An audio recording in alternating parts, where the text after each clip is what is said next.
I was 16 when my mother told me to get out, not in a whisper, not in the heat of an argument. She said it like a final verdict, cold, sharp, without blinking. You think the world owes you something? Let's see how far you get without us. I looked at my father. He didn't speak. Just folded his arms like a spectator watching a storm he didn't care to stop. Behind him, my brother stood leaning against the wall, smirking. He muttered under his breath, "She'll be back," begging. They thought I'd cry. They thought I'd fall apart, but I didn't. I packed a backpack, just a few clothes, my school ID, the book my grandmother gave me before she passed. No money, no plan, not even a goodbye. When I stepped outside, the porch light flickered behind me, like even the house wanted me gone. No one followed. No one watched me walk into the night. I remember the silence more than anything. Not the slam of the door, not the sound of my footsteps on gravel. Just silence. At 16, I became a ghost with a pulse. I wasn't running away. I had nowhere to run to.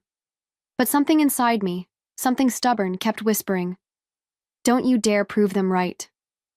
I found my first place to sleep behind a diner. Not in it, behind it. There was a broken-down storage room with a sink that dripped and a cot that smelled like old cigarettes. But the manager, Donna, said I could stay, if I showed up early to mop floors and stayed late to clean tables. She paid me in cash and leftover hash browns. I didn't complain. It wasn't shelter. It was survival. The walls were thin.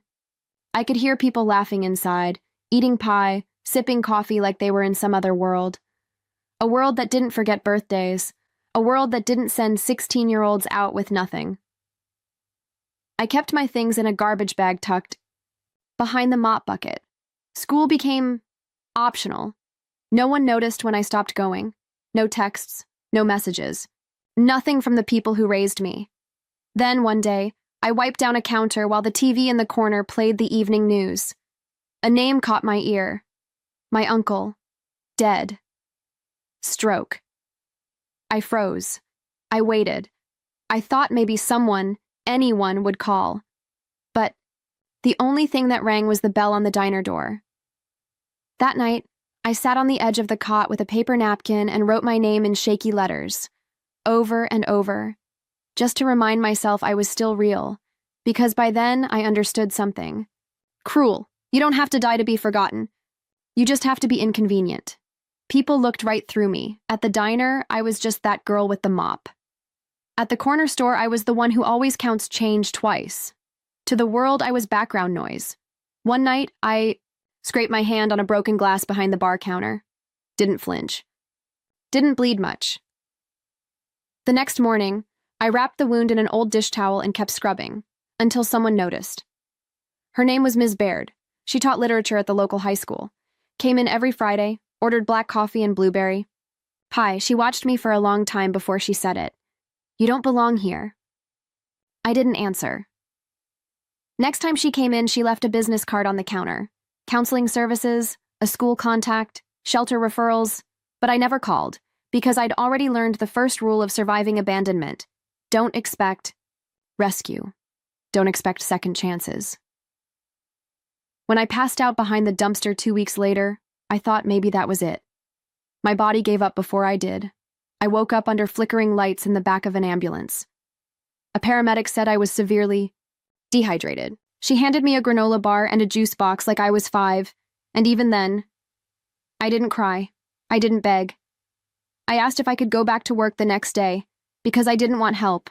I wanted control, and somewhere deep inside, even with my ribs showing and shoes 2 sizes too small, I knew, if I break now, they win.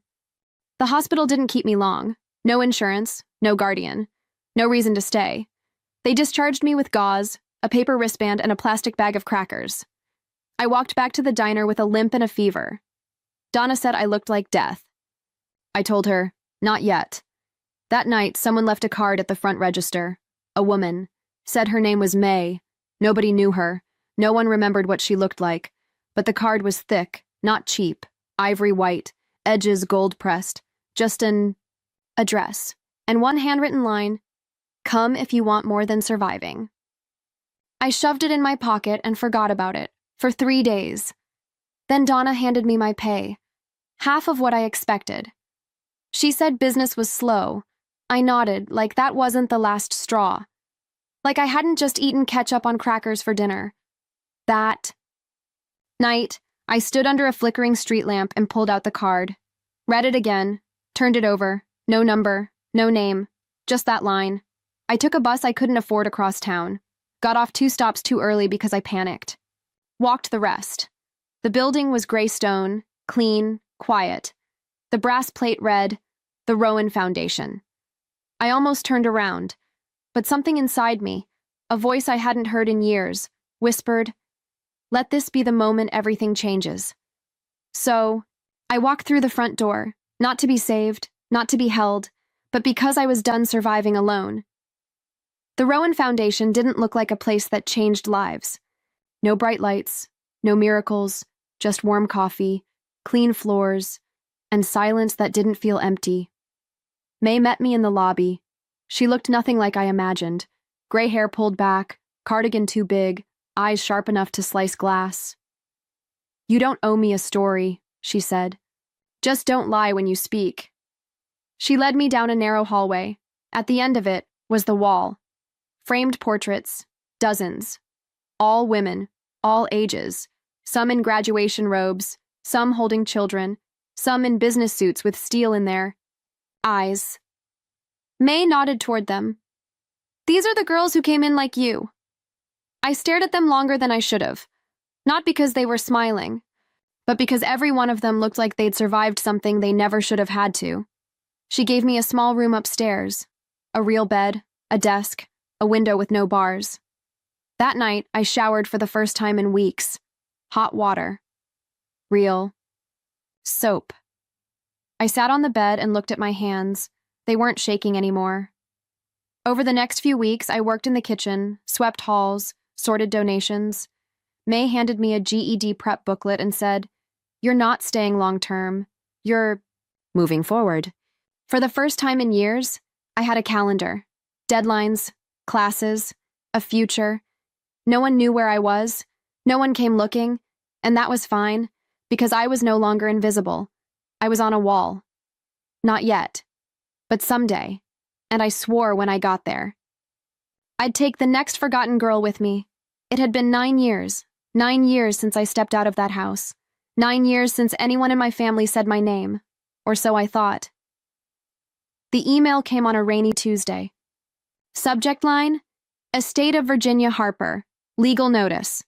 I nearly deleted it, until I saw the name of the law firm, Redmond and Fields, my grandmother's lawyers. I opened it with shaking hands. She had passed away. And in her will, she left me something.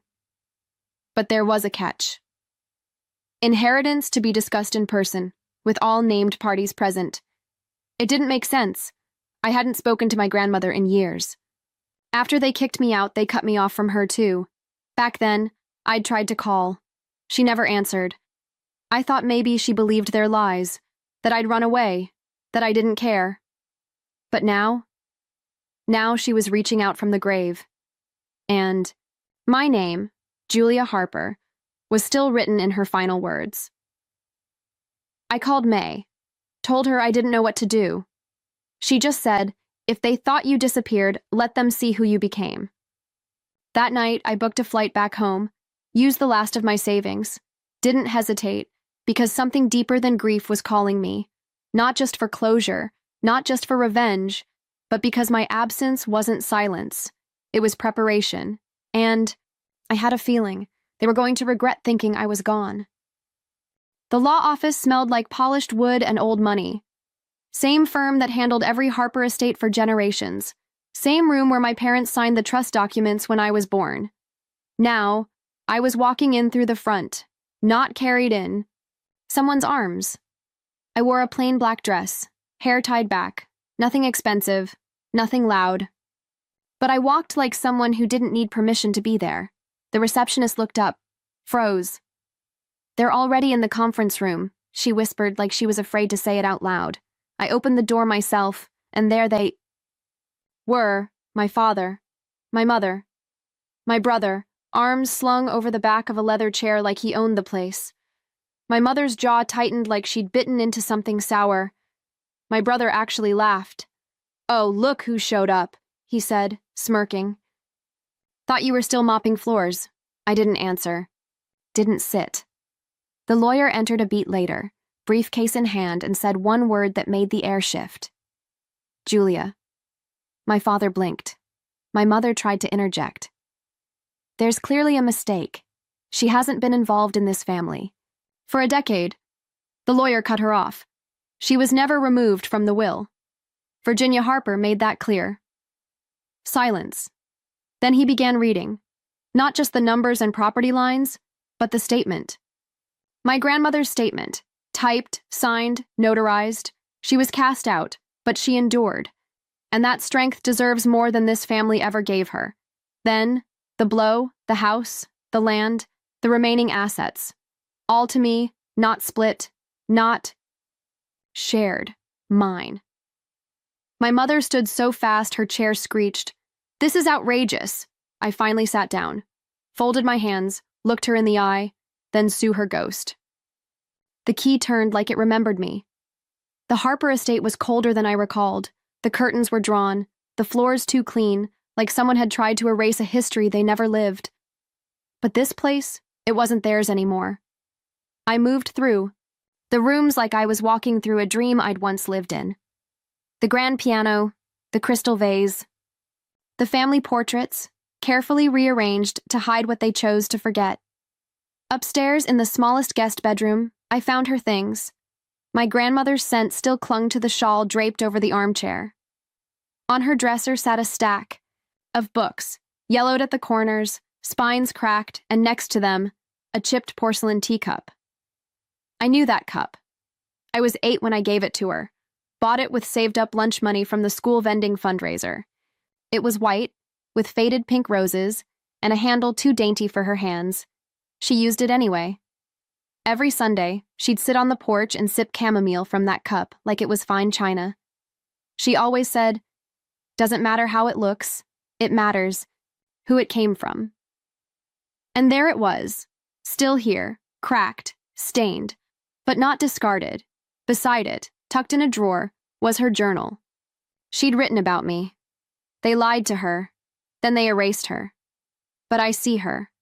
Always have. The final entry simply said, "She will come back, and she will choose what to do with this house." That night, I didn't sleep in the master bedroom. I curled up in that little armchair, her shawl around my shoulders, and stared at that teacup, because I finally understood. She hadn't left me anything. She'd been saving it all along. The invitations weren't mailed. They were hand-delivered, quiet, discreet, purposeful.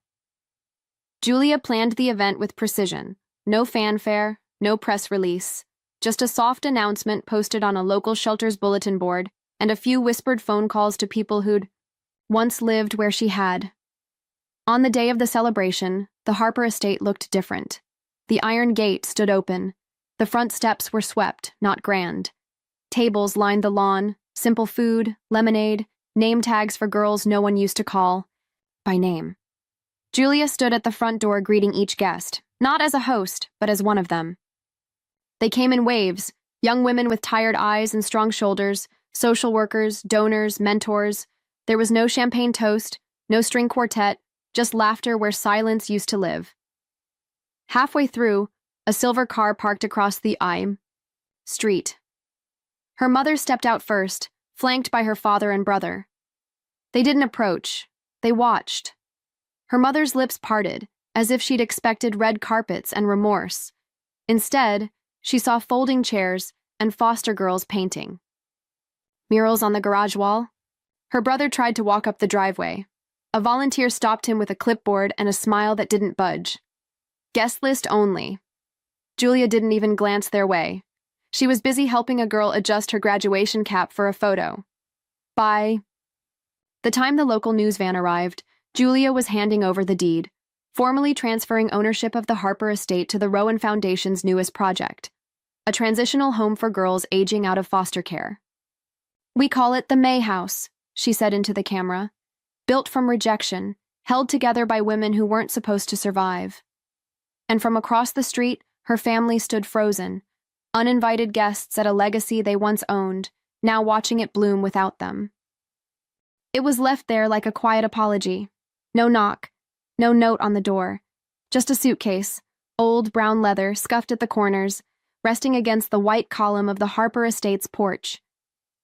Julia almost didn't see it when she came down the steps to water the garden. For a moment, she thought it was someone's donation, but the tag said otherwise. Her name. In her father's handwriting. She didn't open it right away, just stared at it while the sun crawled over the roof. Eventually, curiosity won. Inside was a folded baby blanket, faded yellow, corners fraying, and a photo of her at 4 years, old, missing a front tooth, grinning on her father's shoulders. Beneath it all was a check, blank, signed, no memo line, no amount. It wasn't money, it was silence dressed as repentance. Julia sat on the porch steps, the suitcase beside her, and didn't touch a thing. A car idled at the end of the drive. Her father in the passenger seat didn't step out. Her mother was in the driver's seat, sunglasses on, lips pursed like she was holding back years. Julia didn't wave, didn't speak. She picked up the suitcase, walked it down the steps, and placed it back at the gate. Closed it gently, locked it, then turned and walked inside, letting the screen door shut behind her. The next morning it was gone. But the porch light flickered again that night, just once, like it had the day she left at 16. Only this time, she didn't flinch. Because some doors don't need slamming, some rejections don't need words, and some apologies come too late to matter. The auditorium was packed, not with donors or dignitaries, but with girls from every corner of the city, each one carrying something they'd survived. The local paper had written a feature about the May House, calling it a sanctuary built from someone else's silence. Julia hadn't planned to speak, but when the microphone was passed to her, the room hushed. She stood behind the podium in a simple navy dress, her grandmother's brooch pinned near her collarbone.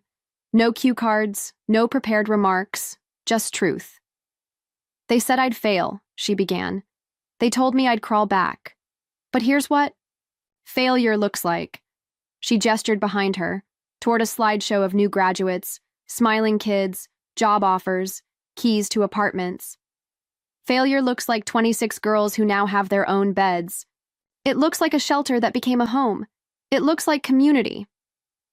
In the back row, her family stood in the shadows. They hadn't been invited, but they came anyway, drawn to the very thing they once discarded. Her mother clutched her purse like it might protect her from what she was witnessing. Her brother looked down every time Julia met the audience's eyes. Her father just stared. When the crowd stood to applaud, they remained seated, because applause wasn't for them. A reporter later asked, "How did you survive without them?" Julia didn't blink. "I didn't survive, I grew." And that was the difference. No spite, no public takedown, just presence, just proof. They didn't need to be dragged, they needed to watch. And in that moment, surrounded by echoes of the life they tried to erase, Julia smiled. Because this was the only revenge that ever mattered, becoming everything they swore she couldn't. She stood at the gates one last time. No cameras, no speeches. Just her, the wind, and the name newly etched in bronze, the May House. Her fingers brushed the plaque like a thank you note in silence. Behind her, the lights in the upstairs window flickered on, laughter spilling from the hallway where girls argued over music and leftovers and life. It sounded like healing. It sounded like home. Julia didn't need to stay anymore. Her job was done. The house stood without her now, stronger than when she'd claimed it. She walked the garden path slowly, touching nothing, taking only the scent of lavender with her. The same spot where she once watched her mother cut roses in silence. Now, overgrown, wild, and unapologetic.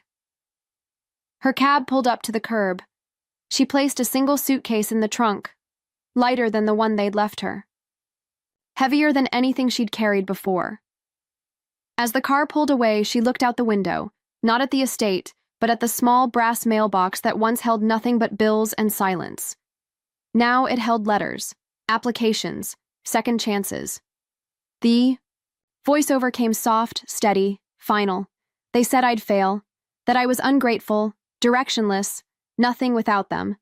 But failure would have meant becoming like them, cold, performative, too proud to change. Instead, I built something they'll never be part of. Not because I locked the door, but because truth only lets in those who see it. She didn't wave goodbye. Some people don't earn a farewell. She just leaned back in her seat and closed, her eyes as the house disappeared in the rearview mirror. Not buried, not burned, just behind her. And with that, the chapter ended.